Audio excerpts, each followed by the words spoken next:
Pont-Neuf, Shlomo Malka.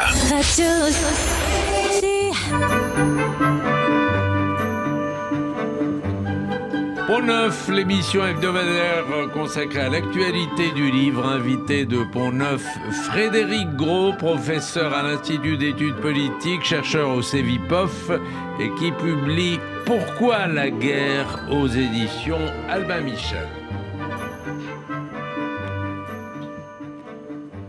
Frédéric Gros, bonjour. Bonjour. Alors, nous vous avons invité pour ce livre qui tombe en pleine actualité, Pourquoi la guerre ? Ma première question est la suivante. Pour quelles raisons les Russes ont-ils, pendant longtemps, évité d'employer le mot guerre et parler d'une opération spéciale en Ukraine ? Alors, c'est vrai qu'ils ont parlé d'opération militaire spéciale.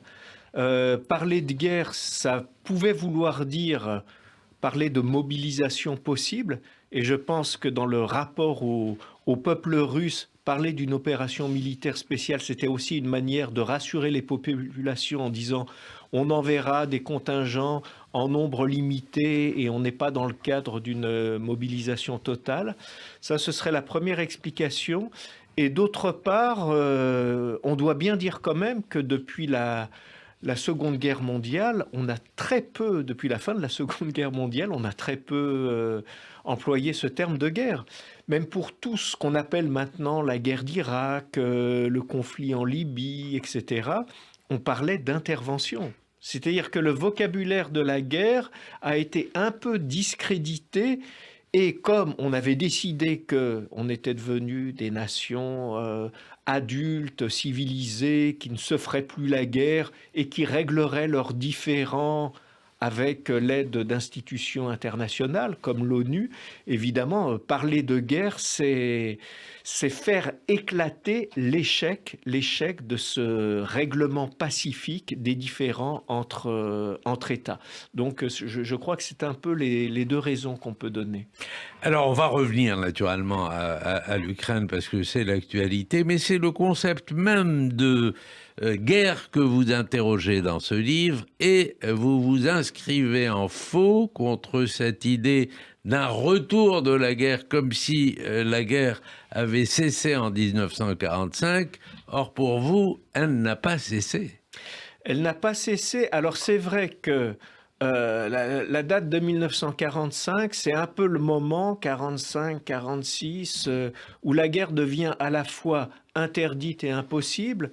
Interdite, c'est-à-dire qu'effectivement, on fonde des institutions internationales, on pense à l'ONU qui sont là pour mettre en place des mécanismes d'empêchement de la guerre, mais avec un Conseil de sécurité qui, comme vous le savez, va un peu fausser le jeu. Donc, officiellement, la guerre est devenue interdite, c'est-à-dire un moyen de régler les différends interétatiques proscrits, et deuxièmement, impossible par la dissuasion nucléaire.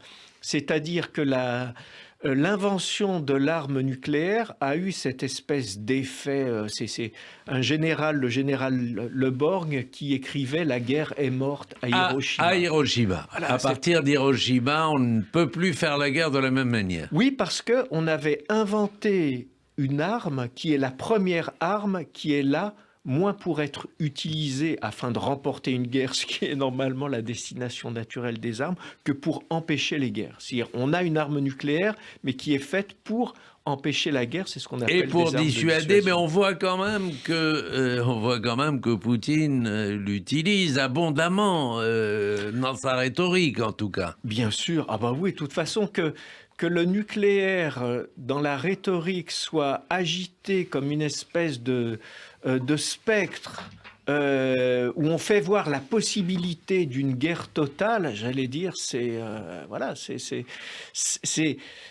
une menace qu'il faut rendre crédible. C'est-à-dire, donc évidemment qu'il agite comme ça ce spectre pour faire valoir la possibilité d'une terreur totale. Alors vous dites la guerre n'a pas cessé, il y a eu aussi la guerre froide qui a duré plus de 50 ans. Il y a eu la guerre froide. Après la guerre froide, donc où il y avait quand même des guerres, mais qui étaient des guerres par procuration, parce que la guerre froide, c'était le fait que les deux blocs soviétiques et américains ne s'affrontaient jamais directement, mais profitaient de toutes les reconfigurations par voie de guerre de décolonisation, de remise en cause des tutelles impériales pour soutenir tel ou tel camp. Donc on n'a pas hérité en Asie, en Afrique de se faire la guerre. Et puis ensuite, il y a eu pendant 10 ans entre la chute du mur et les attentats de 2001, une petite dizaine d'années où on s'est dit ça y est, la paix va advenir. Et ensuite, il y a eu la guerre globale contre le terrorisme.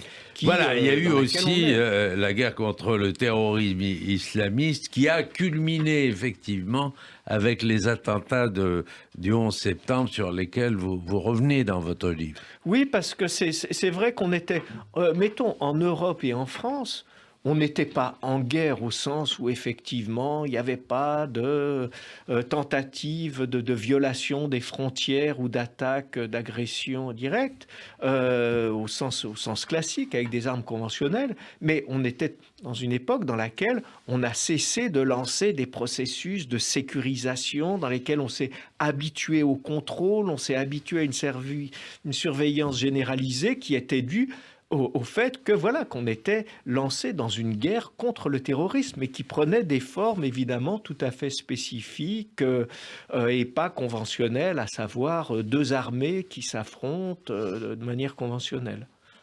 C'est-à-dire, vous admettez le fait que le terrorisme, c'est une nouvelle forme de guerre?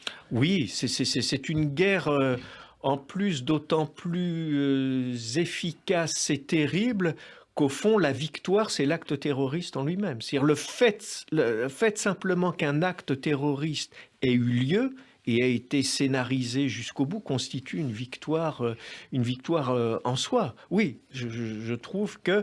Mais c'est pas une forme classique, c'est pas une forme conventionnelle. Et c'est vrai que quand on a parlé du retour de la guerre, c'était à la fois d'une extraordinaire naïveté, parce que, alors, des fois, on rajoutait sur le sol européen, mais enfin, il y avait quand même eu l'ex-Yougoslavie, etc., où il y avait eu des hostilités meurtrières. C'était donc à la fois très naïf, parce que c'était quand même ne pas voir les autres guerres ou les autres formes, mais c'était en même temps juste, parce que une certaine forme de la guerre, avec franchissement de frontières, avec quand même des déclarations officielles. Il y a eu, on dit, vous l'avez rappelé lui-même, une opération militaire spéciale, mais enfin un discours de Poutine disant, eh bien, nous allons envoyer des troupes conventionnelles, nous allons franchir les frontières de l'Ukraine, et pour un certain nombre de raisons, présence de néo-nazis, menace de l'OTAN, tout ce que vous voulez. Alors, raison qu'on jugera fallacieuse, impertinente, tout ce que vous voulez, mais il est dans un schéma qui était un schéma qu'on n'avait plus connu depuis de nombreuses décennies, c'est-à-dire un schéma classique avec, si vous voulez, un schéma de guerre interétatique. Alors vous écrivez, Frédéric Gros, la guerre moderne est urbaine, elle se gagne dans les rues. Ainsi, pour chaque soldat ou patriote ukrainien terré dans sa maison, un fusil à la main dans Kharkiv ou dans Kherson au printemps 2022, il s'agissait bien de tenir bon le plus longtemps possible. Mais là aussi, vous admettez parfaitement que la guerre urbaine, la guerre dans les rues, la guerre où on s'en prend à des civils, c'est aussi la guerre. Pour vous, vous intégrez cela? On est un peu obligé de l'intégrer parce que c'est devenu vous l'acceptez. terrible. Je l'accepte. Alors, il est vrai que dans notre... dans nos représentations dominantes de la guerre, c'est-à-dire ce qu'on avait pu apprendre à l'école, etc. Qu'est-ce qu'on avait? On avait deux armées qui s'affrontaient le plus souvent sur des plaines, et on attendait ce moment un peu magique, mystique, très solennel, où la décision, ce qu'on appelait la décision, allait être d'un côté ou de l'autre. Mais c'est vrai, et c'est un chiffre terrible, qu'au début du XXe siècle, quand on prenait les guerres, cela signifiait 90% de militaires pour 10% de civils tués. Et là, il faudrait inverser. C'est complètement inversé. C'est 90%. Les civils sont les plus menacés maintenant. Parce que les guerres sont urbaines, parce qu'effectivement, les techniques de destruction sont devenues beaucoup plus massives. Et effectivement, il s'agit, mais c'est une tactique qui a déjà été utilisée parce qu'on n'a pas attendu la guerre russo-ukrainienne pour lancer des bombes sur les villes. Hein. Ça a été aussi, pendant toute la pensée, rappelez-vous, des incendies de Londres, etc. Il s'agit de terroriser les populations afin de l'emporter. C'est une des manières de l'emporter, c'est aussi de décourager les populations. Et c'est vrai qu'avec le cas ukrainien, on s'est retrouvé face à une surprise quand même, c'est-à-dire des capacités de résistance qui n'avaient pas été prévues. C'est-à-dire que si vous réécoutez les éditorialistes du 24-25 février, tous étaient quand même prêts à admettre que les forces russes allaient laminer l'Ukraine. Et si vous voulez, la surprise de la résistance a été quand même a été très importante et je veux dire assez magnifique. Et en même temps, vous dites, n'est-il pas raisonnable de penser qu'un jour, il faudra s'asseoir à la table des négociations et donc le temps d'un règlement de paix et d'une signature, faire tenir la fiction d'une égalité entre les belligérants. Dans le cas de l'Ukraine, c'était au début quand même la position d'Emmanuel Macron. Il a évolué depuis un peu. Quoi qu'on ne sait pas très bien où il en est aujourd'hui, c'est un peu du en même temps. Mais au début, il était pour il ne faut pas humilier la Russie, il faut arriver à un moment où le compromis va être possible. Et vous dites la même chose ? Je dis la même chose, c'est-à-dire que quelle serait l'alternative aux négociations? L'alternative serait la guerre reddition complète, c'est-à-dire une capitulation sans condition. Est-ce qu'on est prêt à imaginer que la Russie, un État qui dispose de l'arme nucléaire, capitule sans condition? Sauf changement de régime, évidemment. Avec le même... pour moi, ça me paraît inimaginable. Alors peut-être que mes ressources d'imagination sont assez limitées, mais je pense effectivement que ça s'est toujours passé comme ça. C'est-à-dire qu'il faudra bien, à un moment, signer ce qu'on appelle des accords de paix. Parce qu'il faut bien se souvenir quand même on peut avoir tout l'imaginaire qu'on veut de la guerre, mais la guerre, sérieusement, c'est d'abord un certain état juridique entre deux États. C'est-à-dire que une guerre se commence avec une déclaration qui a été faite par Vladimir Poutine le 24 février, et se termine par ce qu'on appelle un règlement de paix, un accord. Alors là, on dit, mais au fond, les Russes sont allés trop loin dans les exactions, dans les crimes de guerre pour qu'on accepte ces négociations. Mais moi, je vois mal comment on pourrait faire autrement. Alors on me dit, mais c'est d'une hypocrisie insigne. Oui, mais si vous voulez, le point de vue, quand je dis ça, je ne dis pas que c'est moral et que ce serait moral. Évidemment que c'est immoral de négocier avec un État qui a été un agresseur, et si vous voulez, un agresseur atroce. Et il y a en plus une progression dans l'horreur de la part des Russes. La frappe russe de Dniepro qui a fait plus de 40 morts civils, des centaines de blessés, sans parler des horreurs de Wagner. Et alors tout ça, il faudrait passer l'éponge sur tout ça. C'est ce qu'on a fait, c'est ce qu'on a fait pendant toute l'histoire. C'est ce qu'on a fait pendant toute l'histoire. C'est-à-dire qu'il y a eu des cas, effectivement, si vous prenez l'Allemagne ou le Japon, où il y a eu des capitulations sans condition.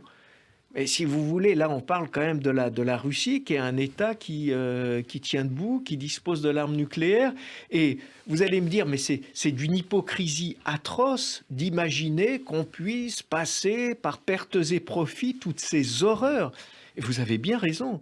Mais c'est un point de vue qui est un point de vue moral.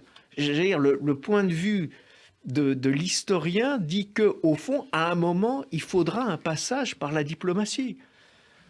Voilà, si vous voulez, moi je suis dans une D'accord, difficulté. mais qu'est-ce que vous faites de cette progression qui n'a pas l'air de s'arrêter. Et je parlais des horreurs de Wagner, avec Wagner, milice militaire privée. Bien sûr.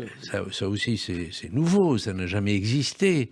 Et on voit cette milice échapper totalement aux lois de la guerre. Il y a une transgression permanente de ces lois. Ah, il y a des transgressions sans cesse. C'est nouveau, ça, dans le... Je suis bien...